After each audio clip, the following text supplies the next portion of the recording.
The British had achieved this diplomatic victory, successfully denying her closest ally claims and interests which that ally had nursed for 100 years, by playing what might be called the Arab card. In 1916, instigated by the British, the Bedouin tribesmen of the Hejaz, in what is now Saudi Arabia, had risen against their Turkish masters, the Arab Revolt. The story of the Arab Revolt is now part of the mythology as well as the history of the period. Its military function was modest. As far as the British were concerned, its main purpose was political, to undermine the loyalty of the Arab provinces and of the numerous Arab soldiers who served the Turks.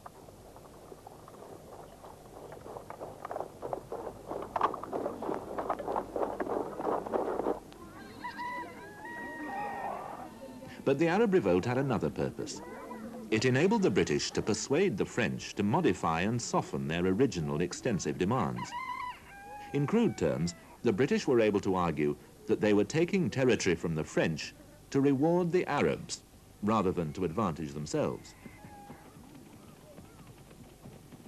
But were the Arabs who were encouraged by the British to rise themselves deceived and misled? This is the heart of what became known as the Arab question.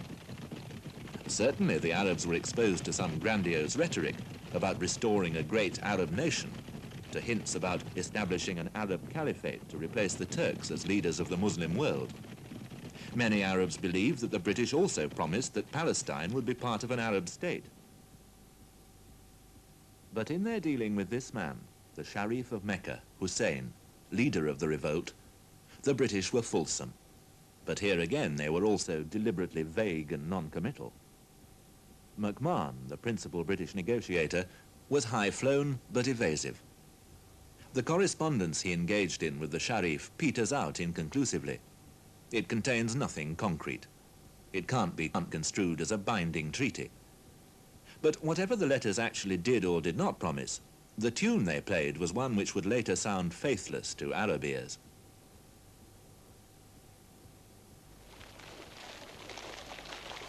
But the destiny of Palestine in the end was determined less by pieces of paper than by the military realities which were taking place there. Early in 1917, the British were embarking upon the spectacular campaign which was to lead to its conquest. General Allenby, who commanded this glamorous operation, was Lloyd George's man, and the new Prime Minister personally saw to it that he was given adequate resources of materials and men. By the standards of the First World War, the campaign was a military triumph. Troops moved forward rapidly. Mobility unheard of on the Western Front was the order of the day. The only really interesting part of the war, said Lloyd George of a campaign in which historic cities were to fall. It was as this successful campaign was gathering speed that the idea of a Balfour Declaration came to fruition. The British were already into the international brown area, and they were moving towards territories which were supposed to be French. "We shall be there by conquest, and there we shall remain," said Lloyd George.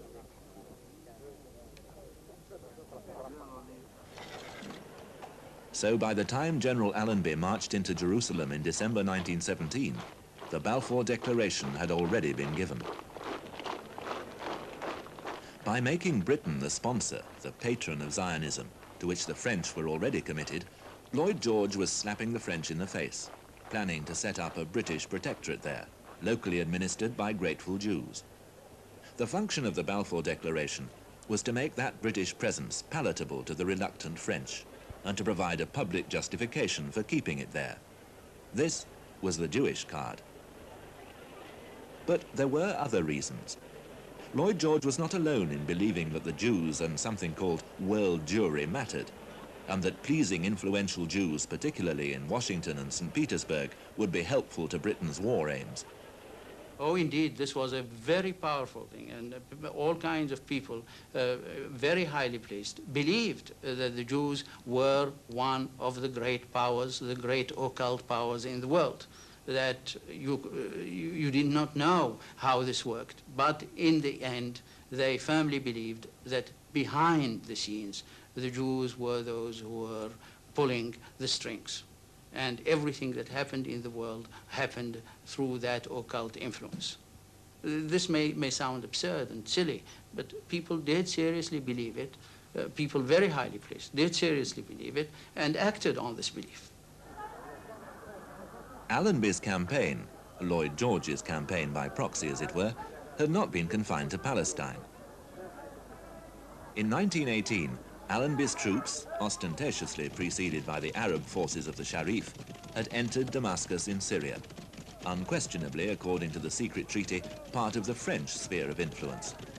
But Lloyd George's principle of what I have, I hold, applied there too. After the earlier Arab entry, deliberately contrived by the British, Faisal, the son of the old Sharif, was set up by them in nominal independence as the ruler of that place. In putting in their man, the British had completely redrawn the Sykes-Picot map. The French were understandably enraged.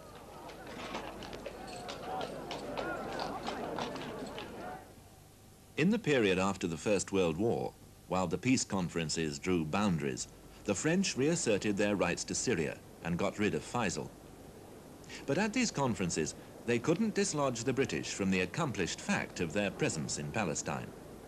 The reality of the British occupation, the justification of that presence by the promises to the Zionists, all this led to the assignment of Palestine to Britain by the great powers. But what of the Arabs of Palestine during the last years of the Great War? They hadn't been consulted, or for that matter even informed about the Balfour Declaration.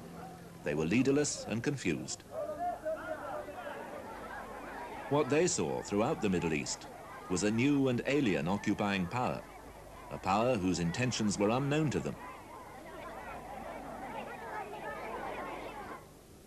Allenby, after the occupation of Jerusalem, had made a proclamation outside the walls of the old city, which would have given heart to those few who nursed clear nationalist feelings. The object of the war in the East, said Allenby, was the establishment of governments deriving authority from the will of the people themselves.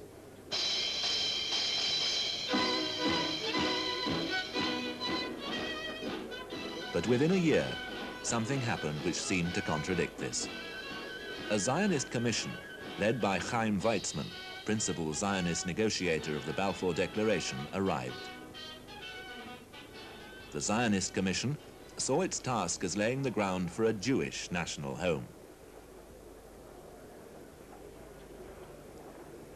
The treatment accorded to these dignitaries must have impressed upon the Arabs the truth that whatever else was happening, the status of the Jews in their midst was no longer what it had been. A Jewish nationalism was being encouraged in the homeland. Allenby's rhetoric made little sense. Now, if one is talking about the rhetoric, and the rhetoric is by no means unimportant, yes, of course, there is some kind of contradiction between a rhetoric encouraging in some vague fashion what might be called Arab nationalism, and a rhetoric, on the other hand, encouraging what might be called Zionism or Jewish nationalism. That, of course, was not seen to be so at the time, because it didn't occur to anybody that there would be any kind of clash or conflict between Zionism and Arab nationalism. The idea was, curious as it may seem, was that because these two were nationalisms, therefore they would sit down in peace and amity and establish some kind of amicable relation between themselves. This was peculiar, but it was there, this idea. The British, as a great power, believed that they could direct, manage, manipulate, and reconcile the two nationalisms. They were, after all, British creations. It was, after all, a British victory that enabled either side to get anything. So, in 1920, Herbert Samuel arrived in Palestine to govern it for Britain as the first High Commissioner. Samuel had first circulated the cabinet with the national home idea in 1915, and was, as most Arabs perceived, a Jew. Palestine was to be ruled as a mandated territory. In other words, the newly formed League of Nations had given Britain a mandate to rule it in a particular way. The mandatory powers, Britain in Palestine, France in Syria and Lebanon, were in the role of friendly big brothers. They were to bring the natives on. But the British mandate for Palestine, which Herbert Samuel was to apply, differed from the others, for incorporated into it were the very words of the Balfour Declaration about establishing a Jewish national home. No longer a declaration of intent from a British government to a private citizen, but something with a claim to validity in international law.